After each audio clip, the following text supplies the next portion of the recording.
Good morning, this is your stats sensei, Mr. Spensei, and this is the warm up. Hey, bro, chill out. Psychologists interested in the relationship between meditation and health conducted a study with a random sample of 68 married men. All right, so we have 68 married men over the age of 75 who retired and practiced daily meditations. All right, so this 68 practiced daily meditation.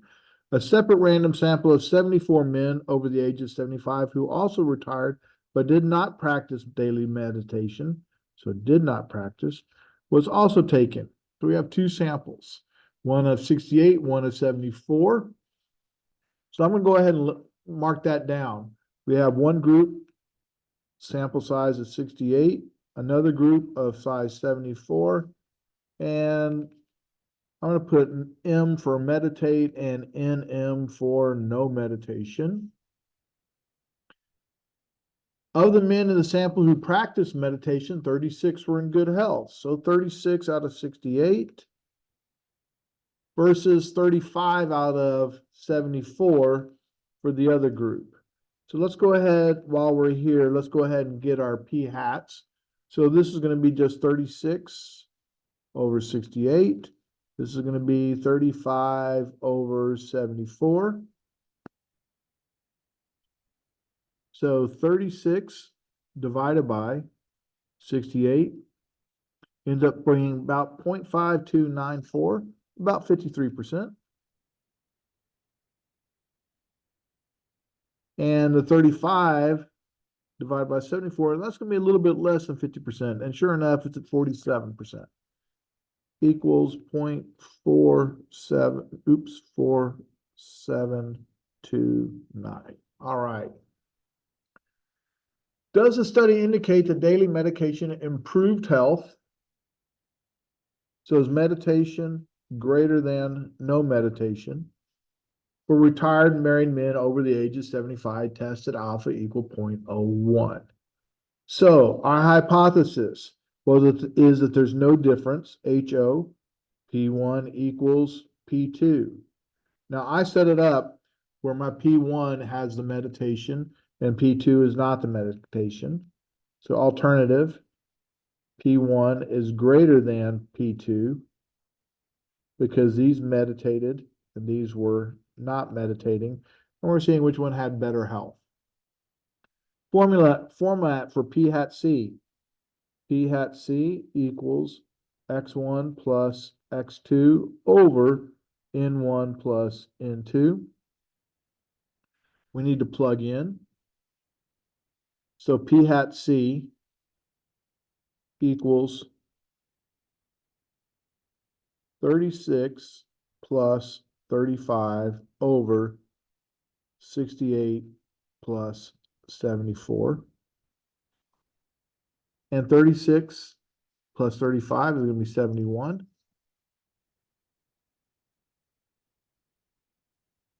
And 68 plus 74 is 142. So 71 divided by 142 is exactly 50%. All right. Sorry if I had that off the screen. All right. So here we go. That's 50%.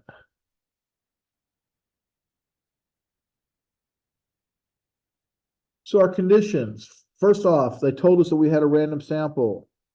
We had a random sample of the first one was 68, and that was given. The next one was a random sample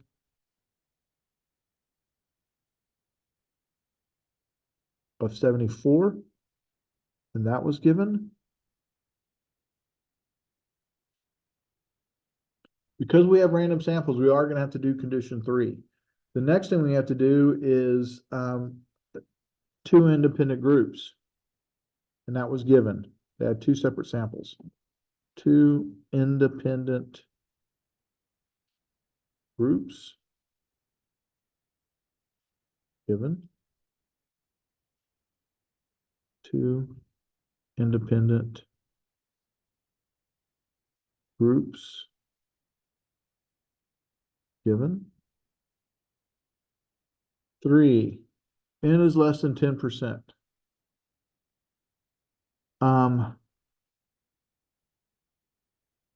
We have a problem here in that they did not tell us that our how many men actually practiced how many men actually practiced meditation. So I'm going to have to add that. So in this case, N equals 68. 68 times 10 equals 680. And we're going to say that that's definitely less than 1 million, because we're going to say that there's more than 1 million that practice meditation. I'll have to make that adjustment. Number 3, N is 74. 74 times 10 is 740, and that's definitely less than 1 million. Because it's reasonable to believe that there's more than 1 million who don't practice meditation, and it's reasonable to believe that there's at least 1 million that do. So we should be good there. I'll need to add this before I print it out. So sorry that it's not here. Now I need to check the conditions. Remember, this is a hypothesis test.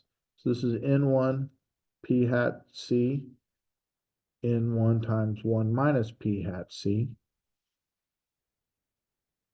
N2 P hat C, and N2 times 1 minus P hat C. So let's check the first one for normality. So the first one is, can we use the normal approximation? And we have a sample of size 68. This is 68 times 0.50, and that equals 34, and that's greater than or equal to 10. And then it's going to be 68 times 1 minus 0.50, and that's also turns out to be equal to 34, and that's greater than 10. And let's check that out just so that you'll be comfortable with what I did. So 68 times 0.5, 34. 68 parentheses 1 minus 0.5 is also 34. On the other side, we had a sample of size 74. So 74 times 0.50 equals 37, and that's greater than or equal to 10. And 74 times 1 minus 0.50 also equals 37, and that's greater than or equal to 10. And of course, they're going to have the same one because they're both 50%. So 74 times 0.5 is 37. 74 parentheses 1 minus 0.5 is also 37. So both of them, both samples meet all the conditions, so we're good to go.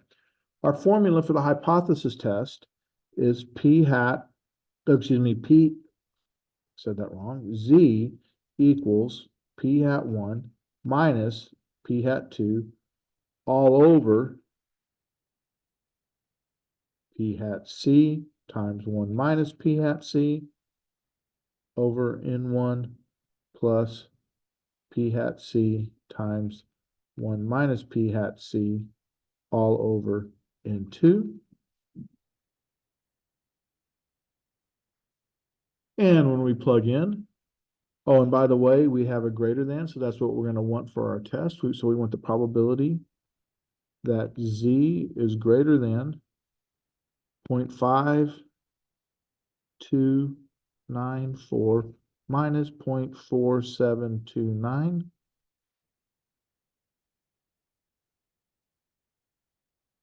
0.50, 1 minus 0.50 over 68 plus 0.50 times 1 minus 0.50 all over 74. Stat test number 6, 2 proportion z-test. And we had 36 out of 68 who practiced meditation being in good health, and 35 out of 74 who did not being in good health. We had an alternative of greater than, and we calculate, and we end up getting a z-score of 0.6719. So the probability that z is greater than 0.6719 gives me a p-value about 0.2508.